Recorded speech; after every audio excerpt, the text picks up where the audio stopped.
Everybody, and hello everybody over here as well. This is a live that is happening in my Instagram account, which is Tariana Rocha, everything together, and also in the group Free and Empowered on Facebook. All right, so this video is going to be about keeping in the same sort of subject that we've been focusing on. We're going to talk about mental health during the quarantine, particularly if you're dealing with a toxic family, either having to live with them or dealing with them at a distance. Now, people who normally have a hard time regulating their emotions might be really acting out right now. And so I know that even for you guys who don't live with your toxic parents or other toxic family members anymore, you might be suffering at a distance. The purpose of this video is to help you manage your focus when all of a sudden many people's routine has completely changed, right? And we're all facing this collective situation that we can't run away from, really. And that affects everybody. So how do you know what to focus on? And I'm going to give you an approach that I believe is going to help you keep your mental health. So before we get started, I just want to let everybody know that the Inner Mastery Lab is starting on Monday. And you can participate. If you're on Instagram, then just click on the link in my biography, take a look at what we learn. If you're on YouTube, just take a look at the description of this video, and then you'll find the link there. All right, so having said that, this video, it was inspired by something that happened both to me and to my clients. So basically, when I heard about this quarantine, I thought, well, nothing's gonna change for me. Not only am I used to being by myself, but I work from home, so really nothing's gonna change. What I didn't expect was that some childhood trauma would actually be triggered during this quarantine.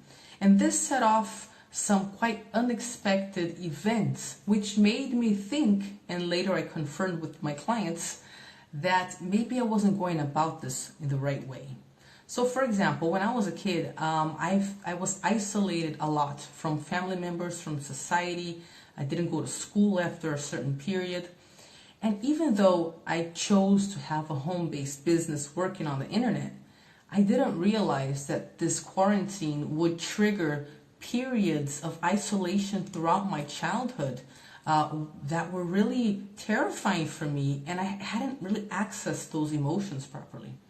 So what this caused was that I was trying to be all productive, that workaholic me, always the go-getter, making stuff happen.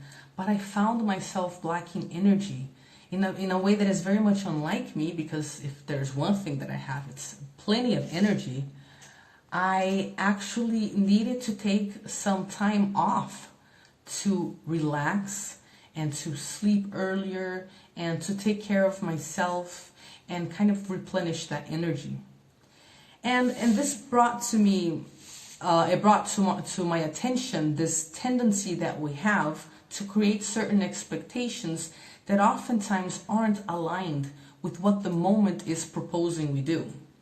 What I mean by that is this. I believe that we all have a personal curriculum for healing.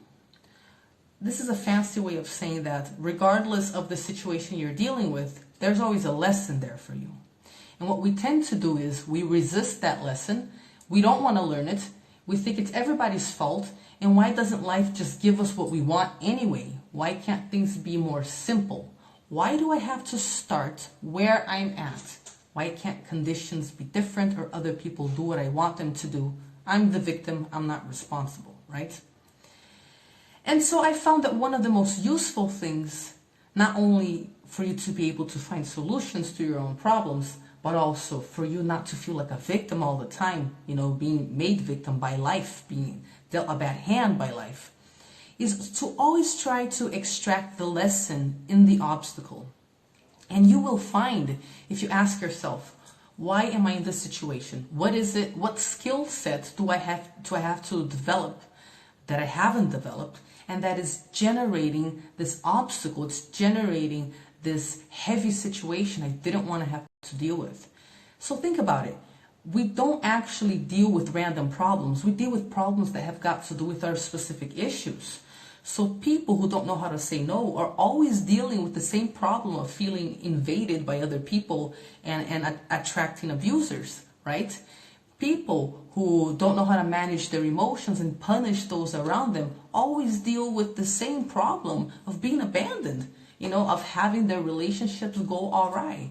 So we actually generate the same repetitive situations until we are able to actually identify what we need to learn. So maybe in the case of the person who punishes other people because of their lack of emotional regulation, maybe what they need to learn is to deal with their inner world and self-soothe and understand what's going on and regulate their emotions, right?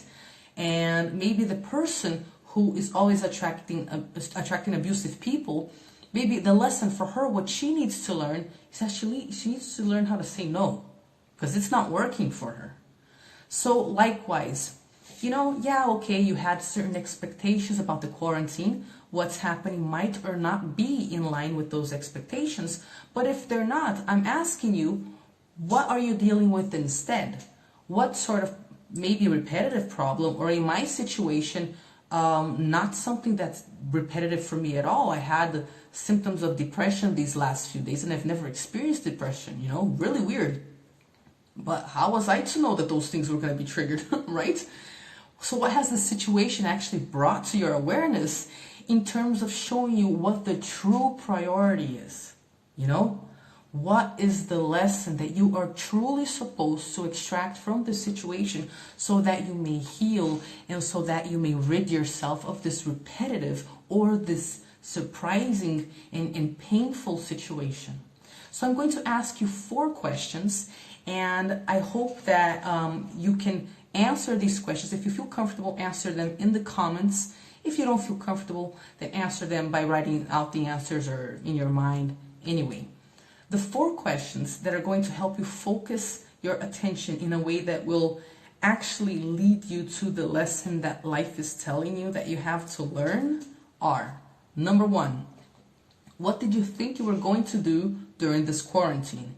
So, I had lots of clients and they were like, Tari, I was gonna study, I was gonna finish that program, I was gonna clean the house, I was gonna write my thesis. But then what happened? Life happened. Life threw some kids at them because, the kids were going to school. Now they're not going to school and I can't focus. Life made them confused. Oh my God, I was going to finish studying that program, but I can't think straight. Why am I so confused? Life gave them weird bouts of depression. They have no energy. They don't know what's up, Life is making them dissociate and lose focus. And all of those plans they had set up, well, they're not happening. For all of my clients and for you, what is the moment showing that is the true priority? Guys, all of these questions are in the description of the video on YouTube, okay? Or here on Facebook. There we go. So that's question number 2. So number 1, what did you think that you were going to do during the quarantine? Number 2, what is the moment showing you is the true priority, or what's the lesson you're meant to learn? Number 3 is, why is this your priority? We have a tendency to not want to take the time to do the inner work or to do the stuff that involves reflecting and asking yourself difficult questions and trying to get in touch with a higher wisdom inside of you, because we're on the go or because we've got these repetitive thoughts, and we don't break our habits, our automated habits, and then we're right back to trying to push ourselves to have that behavior that hasn't been working for us. So I want you to get clear on why is the priority you've chosen for yourself the true priority. Like in my situation, I have a business to run, and I also have a life to enjoy. And I can't do this if I don't focus on my inner work before facing the day. Because it's focusing on my inner work that I generate a completely emotionally different experience of life. There's a big difference between, I don't want to get out of bed, I don't want to exist, why do I have to have an identity, can't I just be nothing? And me waking up being like, wow, I have some great work to do with my clients today. I'm excited about my life. There's a big, big difference. And the way that I get from one to the other is doing the inner work, and that's why it's a priority. So I'm giving personal examples so you don't get lost in terms of answering the questions yourself. And the fourth question is, what steps will you take to honor your priority? So again, you know, we have this tendency to intellectualize and be like, yeah, Tari, that was really great advice. I'll keep it in mind. And then you just keep it in mind, but you have to like materialize it into, you know, the material world. So that's great that it's, you know, a good lesson to learn. But how are you in practice going to honor this priority? So me, a couple of things I did is yesterday I told my my subscribers, hey, you know what? I was going to make a video today, another video of this series about mental health during the quarantine, but I have to take care of myself, honestly, because I'm exhausted. So I am respecting my priority of the moment, and that's self-care. So that's one way that I'm honoring my priority, which is doing my inner work right now. And another way is that I've been doing my inner work every single day. Like every day I pause and I do parts work, which is the sort of inner work that I'm doing right now. So those are the 4 questions, guys. If you feel comfortable, please write down the answers in the comments. If you don't, then answer them to yourself. If you want to receive more content like this, then subscribe not only to my channel, but you can also subscribe to my email list, because you get lots of other information, some other content that is exclusive for people who are signed up. And you can find that link to sign up to my email list in the description of this video on YouTube.